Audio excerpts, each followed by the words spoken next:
तो चलो मेरे बच्चों क्लास को स्टार्ट करते हैं और यहाँ पर आप लोगों के लिए बायोलॉजी के 20 बहुविकल्पी प्रश्नों को सॉल्व करेंगे जो आपके बोर्ड परीक्षा के लिए बहुत ज़्यादा इंपॉर्टेंट है। इसलिए बच्चों इस वीडियो को पूरा देखिएगा, स्किप मत कीजिएगा और जितने प्रश्न आपको आते हैं, जो प्रश्न आप सॉल्व कर सकते हो, कमेंट बॉक्स में ईमानदारी से उनका कमेंट में आंसर दीजिएगा और देखिएगा कि इस चैप्टर से आपके कितने प्रश्न तैयार हो रहे हैं। ठीक है, और जिन प्रश्नों से आपके तैयार नहीं हो रहे उन चैप्टर को रिवीजन कीजिएगा। ठीक है, ताकि आपको पेपर में ज़्यादा से ज़्यादा प्रश्न आप सॉल्व कर पाओ।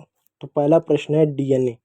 डीएनए की द्रव्य कुंडली संरचना का प्रतिपादन किसने किया था? द्रव्य कुंडली का प्रतिपादन किसने किया था? ऑप्शन ने मेंडल ने, ऑप्शन बी डार्विन ने, ऑप्शन सी वाटसन एवं क्रिक ने और ऑप्शन डी लैमार्क ने। तो प्यारे बच्चों इसका सही उत्तर है वाटसन एवं क्रिक नाम के वैज्ञानिक थे जिन्होंने क्या किया था, डीएनए की द्रव्य कुंडली का प्रतिपादन किया था, द्विकुंडली का प्रतिपादन किया था। ठीक है, द्विकुंडलीय। चलिए दूसरा प्रश्न, मानव में गुणसूत्रों की संख्या कितनी होती है? यानी जो मानव होते हैं, आप सब जानते हैं कि इसमें गुणसूत्रों की संख्या होती है, तो कितने गुणसूत्रों की संख्या होती है? Option A 44, option B 46, option C 48 और ऑप्शन डी 23। तो देखो बच्चों गुणसूत्रों की संख्या पूछी गई है, तो 46 गुणसूत्र होते हैं और जोड़ी की बात करें 23 जोड़ी होती हैं। यानी जोड़ी की बात की तो 23 जोड़ी और संख्या की बात की तो 46 होते हैं। ठीक है, एकदम बेसिक से पढ़ा रहा हूँ, एकदम एक एक प्रश्न को लेते चलेंगे ताकि आपका बोर्ड का पेपर बहुत ही अच्छे तरीके से हो, कोई भी प्रश्न आपका मिस ना हो। आरएनए में कौन सा नाइट्रोजन क्षार पाया जाता है? यानी जो आरएनए होता है, राइबोन्यूक्लिक एसिड होता है, उसमें कौन सा नाइट्रोजन क्षार पाया जाता है? Option A thymine, option B uracil, option C guanine, option D cytosine. तो इसका राइट आंसर आप कमेंट बॉक्स में दीजिएगा। तो इसका राइट आंसर पर बच्चों है ऑप्शन बी यूरेलिस। यूरेलिस नाम का जो होता है नाइट्रोजन क्षार पाया जाता है। ठीक है, चलिए चौथा प्रश्न है वंशागति का जनक किसे कहा? यानी वंशागति का जो जनक होता है वो किसे कहा जाता है? किन्हें वंशागति का जनक कहा जाता है? देखो उनका यहाँ इमेज लगा हुआ है, यदि आप इमेज से पहचान सकते हैं ठीक है, यदि नहीं तो आपको विकल्प दिया गया। ऑप्शन ने Darwin, option B Gregor John Mendel, option C Watson और ऑप्शन डी क्रिक। तो प्यारे बच्चों इसका सही उत्तर है option B Gregor John Mendel को क्या वंशागति का जनक कहा जाता है। यह है ग्रेगर जॉन मेंडल। ठीक है, चलिए पांचवा प्रश्न, मनुष्य में लिंग निर्धारण किस गुणसूत्र द्वारा किया? यानी आप जानते हैं कि जो मनुष्य में लिंग यानी लड़का होगा कि लड़की होगा, लिंग निर्धारण कौन सा गुणसूत्र करता है? ऑप्शन ए एक्स गुणसूत्र, ऑप्शन बी वाई गुणसूत्र, ऑप्शन सी एक्स और वाई दोनों गुणसूत्र और ऑप्शन डी ऑटोमस। तो प्यारे बच्चों देखा जाए तो मुख्य रूप से इसका सही उत्तर वाई होना चाहिए, क्योंकि मात्रक तो समान ही होता है एक्स एक्स, पप्पा का ही जो मिलेगा एक्स वाई उसी आधार पर मतलब कहीं ना कहीं गुणसूत्र आपका निर्धारण होता है। लेकिन यहाँ पर एक्स और वाई हम दोनों को कह देंगे। ठीक है, क्योंकि एक्स और वाई माता पिता दोनों का गुणसूत्र एक तरीके से कहीं ना कहीं निर्धारण करते हैं। ठीक है, तो सी करेंगे एक्स और वाई। चलिए परागण के बाद अंडाशय किसमें परिवर्तित हो जाता है? यानी परागण के बाद जो आपका अंडाशय होता है वो किसमें परिवर्तित हो जाता है? ऑप्शन ए बीज में, ऑप्शन बी फल में, ऑप्शन सी भ्रूण में और ऑप्शन डी परागकण में। तो इसका सही उत्तर है प्यारे बच्चों ऑप्शन बी फल में क्या होता है, परागकण का अंडाशय परिवर्तित हो जाता है। चलिए सातवां प्रश्न, HIV किस रोग का कारण है?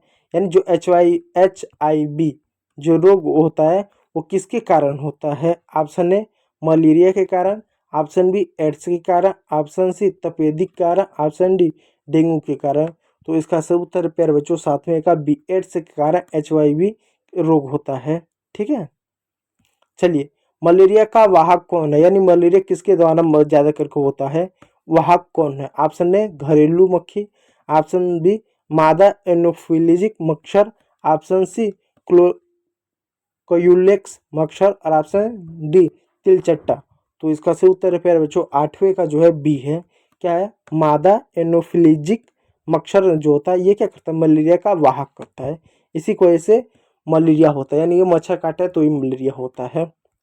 चलिए पेनिसिलिन का उत्पादन किस कवक से होता है? यानी पेनिसिलिन का उत्पादन किस कवक से होता है? ऑप्शन ए ईस्ट से, ऑप्शन बी पेनिसिलियम से, ऑप्शन सी राइजोपस से और ऑप्शन डी एस्परजिलस से। तो इसका सही उत्तर है प्यारे बच्चों आपका जो है बी, इसका सही उत्तर है आपका। ठीक है, तो पेनिसिलियम से क्या होता है, इसका पेनिसिलियम नाम का एक कवक होता है, उसी से पेंसिल का निर्माण होता है। चलिए 10वां प्रश्न, पीसीआर तकनीक का उपयोग किस लिए किया जाता है?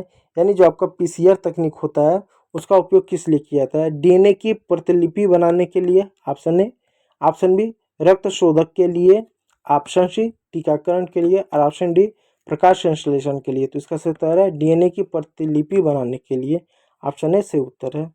चलिए 11वां प्रश्न, जैव विविधता का सबसे अधिक भाग कहाँ पाया जाता है? ऑप्शन ए रेगिस्तान में, ऑप्शन बी ध्रुवीय क्षेत्र में और ऑप्शन सी उष्णकटिबंधीय वर्षा वन में और ऑप्शन डी पर्वतीय क्षेत्र में। तो इसका सही उत्तर है उष्णकटिबंधीय वर्षा वन में सबसे अधिक जैव विविधता आपको देखने को मिलेगा। चलिए अगला प्रश्न है, प्रकाश संश्लेषण की मुख्य क्रिया कोशिकांग में होती, किस कोशिकांग में होती है? ऑप्शन है माइक्रोकांडिया, option B chloroplast, option C ribosome और ऑप्शन डी केंद्र। तो इसका सही उत्तर है प्यारे बच्चों ऑप्शन जो बी है। क्या क्लोरोप्लास्ट में क्या होता है, जो पत्तों में क्लोरोफिल क्लोरोप्लास्ट पाया जाता है, क्लोरोप्लास्ट पाया जाता है पत्तों में, उसी से क्या प्रकाश संश्लेषण की मुख्य क्रिया होती है। चलिए 13वां प्रश्न, मानव शरीर की सबसे बड़ी ग्रंथि कौन सी? ऑप्शन है अग्नाशय, ऑप्शन बी यकृत, ऑप्शन सी थायराइड और ऑप्शन डी पीयूष ग्रंथि। तो इसका सही उत्तर है यकृत, यानी जो लीवर होता है वो मानव की सबसे बड़ी क्या ग्रंथि होती है। चलिए 14वां प्रश्न, जीन का रासायनिक स्वरूप क्या है? Option A RNA, option B DNA, option C protein, option D lipid. तो ध्यान दीजिए बच्चों, जीन का रासायनिक स्वरूप क्या है? जीन का जो रासायनिक जो स्वरूप है वो डीएनए है जीन का। ठीक है, डीएनए में ही आपका जीन पाया जाता है, डीएनए का छोटा भाग को जीन कहते हैं। पौधों में निषेचन के बाद बीजाणु किसमें बदल जाता है? ऑप्शन ए फल में, ऑप्शन बी बीज में, ऑप्शन सी पुंज में, ऑप्शन सी भ्रूण कोश में। तो इसका सही उत्तर है प्यारे बच्चों 15वें का बी, यानी बीज में हो जाएगा, यानी पौधों में निषेचन के बाद बीजांड जो होता है बीज में बदल जाता है। 16वां प्रश्न, हरित क्रांति का संबंध किससे? ऑप्शन ए दूध उत्पादन से, ऑप्शन बी खाद्यान्न उत्पादन में वृद्धि से, ऑप्शन सी मत्स्य पालन से और ऑप्शन डी वानिकी से यानी वन लगाने से। तो इसका सही उत्तर है प्यारे बच्चों ऑप्शन बी खाद्यान्न उत्पादन में वृद्धि से। ठीक है, चलिए 17वां प्रश्न, प्रतिबंध एंजाइम का कार्य क्या होता है? ऑप्शन ए डीएनए को काटना, ऑप्शन बी डीएनए बनाना, ऑप्शन सी आरएनए बनाना और ऑप्शन डी प्रोटीन बनाना। तो इसका सही उत्तर है प्यारे बच्चों ए डीएनए को काटना प्रतिबंध एंजाइम का काम होता है। चलिए अगला प्रश्न, पारिस्थितिक तंत्र में ऊर्जा का मुख्य स्रोत क्या है? ऑप्शन ए जल, ऑप्शन बी सूर्य, ऑप्शन सी वायु और ऑप्शन डी मिट्टी। तो इसका सही उत्तर है बी। पारिस्थितिक तंत्र में, किसी भी पारिस्थितिक तंत्र में जो ऊर्जा का मुख्य स्रोत है वो है सूर्य, सूर्य से ही ऊर्जा मिलता है विशेषकर। मानव का सर्वाधिक दाता रक्त समूह कौन सा? यानी मानव में कई सारे रक्त समूह होते हैं, इनमें से सर्वाधिक रक्त कौन दे सकता है? किनकी संख्या सबसे ज्यादा है? Option A, option B, option C A B और ऑप्शन डी ओ।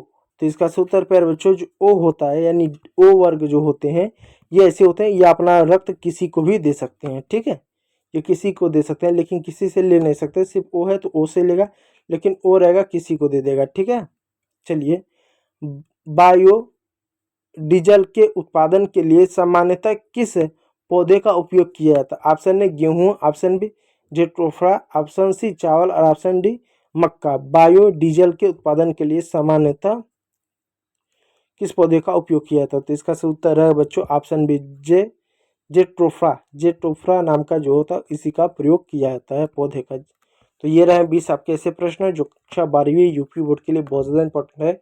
इनको पढ़ लीजिएगा, लिख लीजिएगा और पीडीएफ के लिए जो टेलीग्राम चैनल है उसको ज्वाइन कर लीजिएगा। तो वीडियो को देखने के लिए बहुत बहुत धन्यवाद।